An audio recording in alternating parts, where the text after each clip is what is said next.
In this part of the pencast, I'll talk about the polymorphic Lambda Calculus,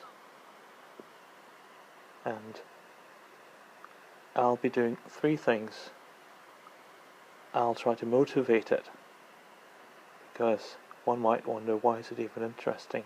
Then we'll look at the type system for type checking, and then finally we'll look at type inference, because this is probably the strongest selling point of having a polymorphic Lambda Calculus, because not only is it a very strong type system that we got, but there's also an algorithm that allows us to do type inference, and it's an algorithm that underlies the type inference algorithms used in the implementations of Haskell and the languages of the ML family, among other things. So this is an important topic in computer science in its own right. The first thing you notice when you look at the simply typed Lambda Calculus is that there are some reasonable programs that are not well typed.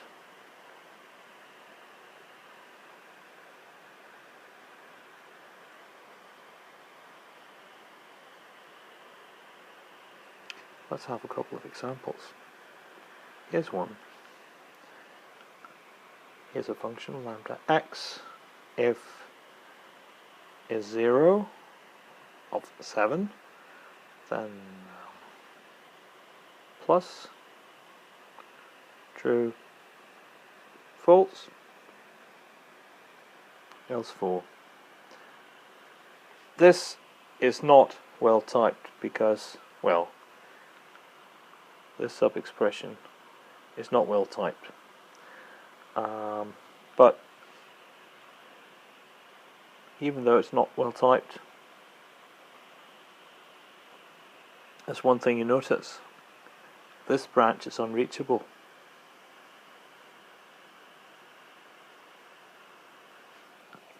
So it will not cause any harm. In fact, if we try to evaluate this, it'll be strongly normalizing. So this is one example of a reasonable program that doesn't simply type Lambda Calculus. On the other hand, you wouldn't want to write this stuff, would you? Here's another one that you would want to write, and it's a let expression, let f equals lambda x in f of true, comma f of naught. And this fails to be typable because you can't assign a meaningful type to f in this system. Here, when you're typing this, you assume that f is a function from bool to bool. And when you type f over here, you're assuming that f has type int to int. But f cannot have two different types. This is not allowed in the simply typed Lambda Calculus. And that's a pity, because you'd really like this to be typable. One way of dealing with this, a very natural way of dealing with this, is to say, well, let's say that f has type t arrow t for all t. So we need to find a new notion of type, and we could say that f has type for all alpha, alpha to alpha. And this is not a type in the simply typed Lambda Calculus. This is something new, and we'll call this a type scheme, because it has this notion of universal quantification. And this observation underlies the polymorphic type system. Polymorphic is Greek and means many forms, and a polymorphic type is a type that can have many forms. You can instantiate this alpha to int, and then you get the type int arrow int, or you could instantiate it to bool, and then you get the type bool arrow bool. So that's polymorphism. So looking at a polytype for alpha, alpha arrow alpha. How does that relate to a simple type, such as int arrow int? Well, it's fairly obvious that we can see this as a substitution instance of that. And by that I mean that if we substitute alpha by int, we can see that we can get this type from that type. So let's try to make all of this formal now. So in the polymorphic lambda calculus, the terms that we'll be looking at, well, we'll only be considering a subset of the calculus that we looked at before, just to make things less complicated. Our calculus has variables and abstraction and application and pairs, and we have let expressions, we have zero, we have successor, we have true, and we have false. So this is a slightly less complicated lambda calculus than the one we saw before. That's just to make things simpler. The types are more interesting though. The types are int and bool. We've got arrow types, and we've got product types, and we've got type variables,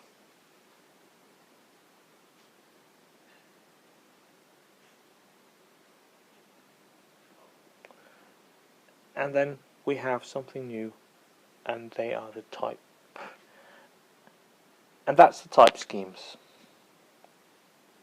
A type scheme can be a type, or it can be a quantified type for all A, T. So this is type scheme. What we have here are type schemes. A type scheme can be either a type or a quantified type. Okay. So with the setup that we have now, we can see that polymorphic types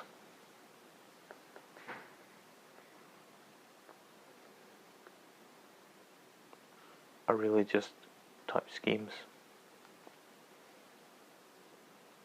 And now it's time to get a precise understanding of what it means for types such as int to be instances of polymorphic types, such as for A arrow A. And of course what we saw before was that we can get this type from that type by substituting A with int. So what is a substitution?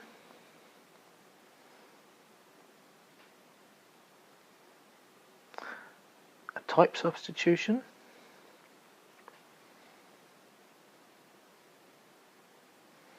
that's a function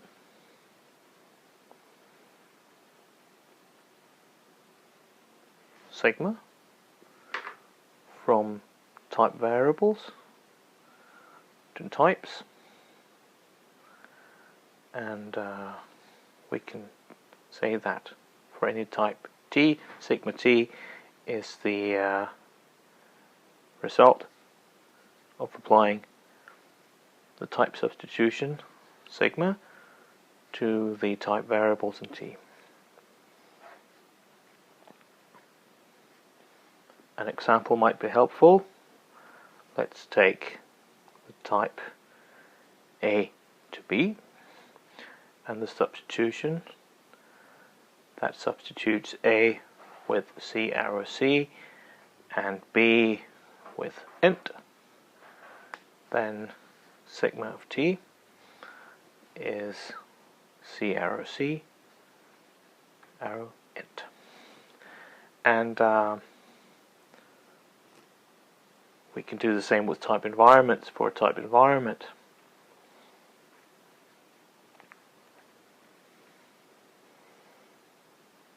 E sigma applied to E is the type environment. E prime that we get follows E prime of X is sigma of T if in the original type environment E of X is T. So the idea is simply that we can apply a substitution to a type environment by applying it to all the types in the type environment. So now we're almost there. We can say what it means to be an instance of a type scheme. So let T for all A up to for all K, T be a type scheme.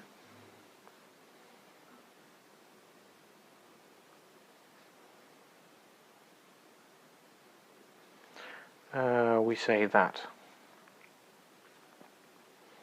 another type S is an instance of T.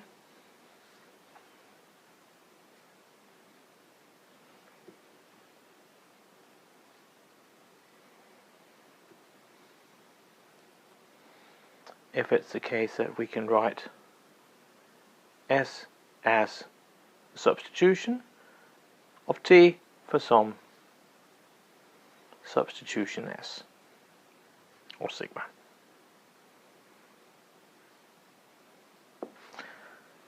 An example might also be a good idea.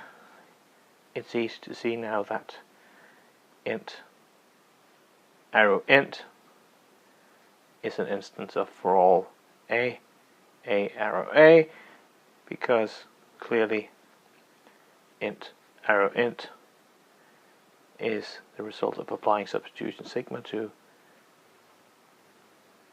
A arrow A, where sigma is the substitution that replaces A by int. So now we know what it means for a type to be an instance of a type scheme. Now, polymorphic types or type schemes arise because of local declarations, because of lets. If we have a let declaration, let f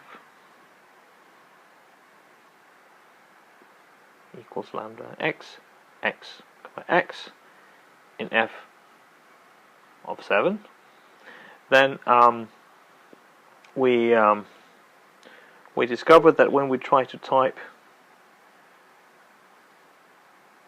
this function, we can do that by saying that f has type A to A, where A is some type variable, and then we know that when we type this, since A was never mentioned anywhere else, we can type f of 7, assuming that f has type A to A for any type A. So we need to say that we can quantify over the type variables that are not constrained in any way, and that's the notion of a closure. Closures tell us where we can put quantifiers in our type schemes, and I'll now define the notion of a closure. So for any type we can define the free type variables of a type, a set of free type variables in T, and then likewise we can define the free type variables of a type environment. How do you find that? Well, you simply take all the free type variables in the types that occur. So for every x in the domain of E, you look up the type of x and you add its free type variables to the set of free type variables in E. So that's how you define the notion of free type variables in a type environment. Okay. Then, given all that, we can define the closure of a type with respect to a type environment. Well, that's simply the type scheme that you get by quantifying overall the type variables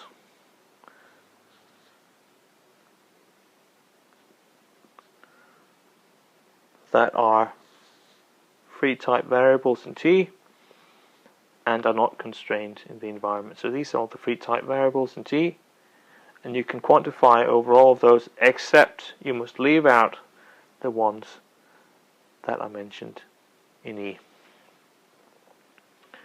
So the intuition behind the closure is that if a type variable A occurs free in T and it's not free in E, then every expression that has type T will have this type for any instance of A. Okay, now we can describe the type rules for the polymorphic lambda calculus. And type judgments are again of the form: given a type environment, E has type T. But the only difference now is that E, the type environment, is now a function from variables to type schemes. So variables do not necessarily have a type, but they have a type scheme because they can have a polymorphic type. And I'll now go through the type rules. There are not very many of those. I'll only describe the interesting ones. They're probably all interesting, so let's describe them anyway. There's a very boring rule that says that the constant true has type bool, and an equally boring type rule that says that the constant false has type bool. And there's a third boring rule that says that the number 0 has type int, and a boring rule that says that if E has type int, then we know that the successor function applied to E gives us something of type int. The last boring rule, in my opinion, is the one for pairs, because it says that if you have a pair E1, E2, that pair has product type T1 times T2, where T1 is the type of E1 and T2 is the type of E2. These rules look like ones we know from the simply typed lambda calculus. The remaining ones are all more interesting.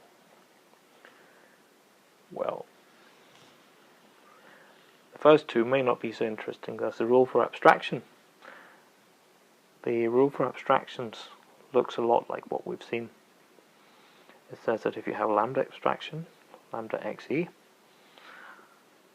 has type s to t. If we can type the body of the function with the added assumption that x has type s, with that extra assumption we can show that the body has type t. And the other rule that may not be so interesting is the rule for application, which is the one that says that if we have an application E1, E2, that will have type T. If it's the case that E1 has function type S arrow T, and E2 has the correct argument type S. So those rules all look like ones we know from the simpler type lambda calculus.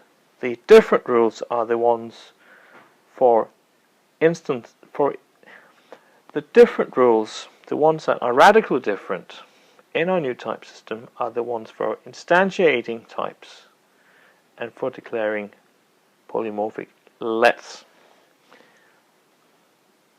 And let's have a look at the variable rule first. The variable rule says that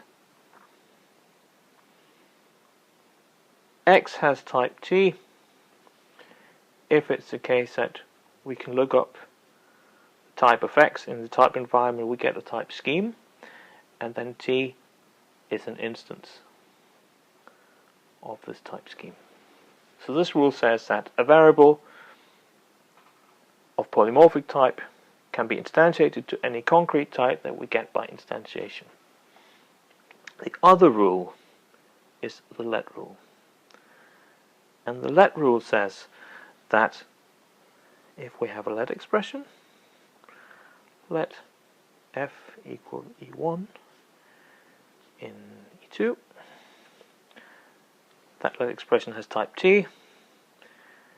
If we can type e1 with type s, and this s may contain type variables, but then we can now take the closure of s, say f is close of e and s, so we can introduce quantifiers here, and using this new environment we can then type e2 with the type t. So these two rules are the interesting ones.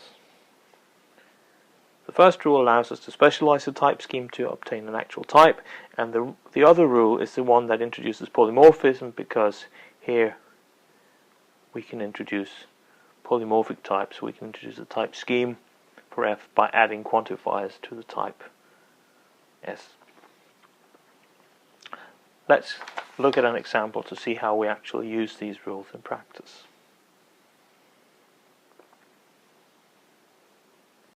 Now, in this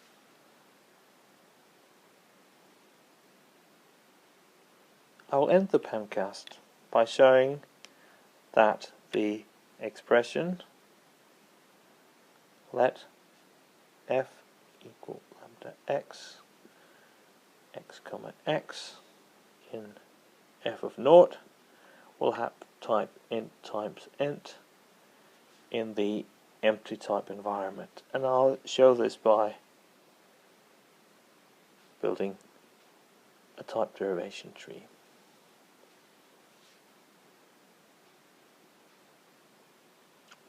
Using the type rules, and I'll do this here. Well, what do we know? Well, we know that if we're trying to type the let expression in the empty environment, let f equals lambda x, x comma x in f of 7. We want this to have type int times int. Can we do that? Well, how could we have concluded that? We must have used the let rule, and in the let rule we must have typed f somehow, and we must have concluded that lambda x, x comma x had some suitable arrow type. My guess is that f, if we give f the type a to a times a, then we can conclude that x will have, lambda x, x comma x will have that same type, because this is what we need from the let rule. So can we get this? Well, we can get this by an application of the abstraction rule. That is, if we can show that if f has type a to a times a, and assuming that x has type a, then x comma x has type a times a. How could we conclude this? Well, we can conclude from the product rule, and if we can conclude this,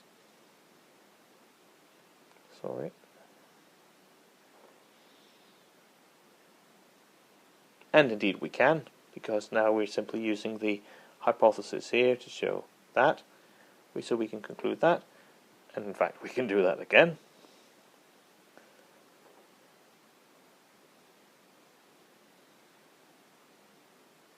We have these immediately, then we can conclude what we have down here by the product rule. We can use the abstraction rule, so we're happy with this branch of the tree. So we know now that if we're assuming that f has type a to a times a, then this function has type a to a times a. So it looks like the let rule can be applied, but we need to see if that's the case when we perform the closure. So what are the free variables here? There's only one free type variable, and that's a. So let's look up here. The closure of this type environment with respect to the type a to a times a. Well, that's the type scheme for all a to a times a, because a was a free type variable, so we can quantify universally with respect to that. So can we now show that in such a type environment where f is type for all a to a times a, can we then show that f of naught has type int times int? Well, we probably can, if we can show that, oh, this is an application rule, an instance of the application rule. If we can show that in this type environment, f, I'm not going to write with this little space, 0 has type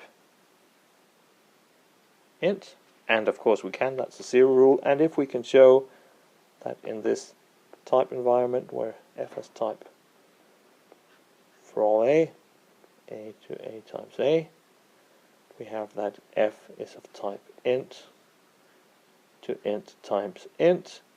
And can we do that?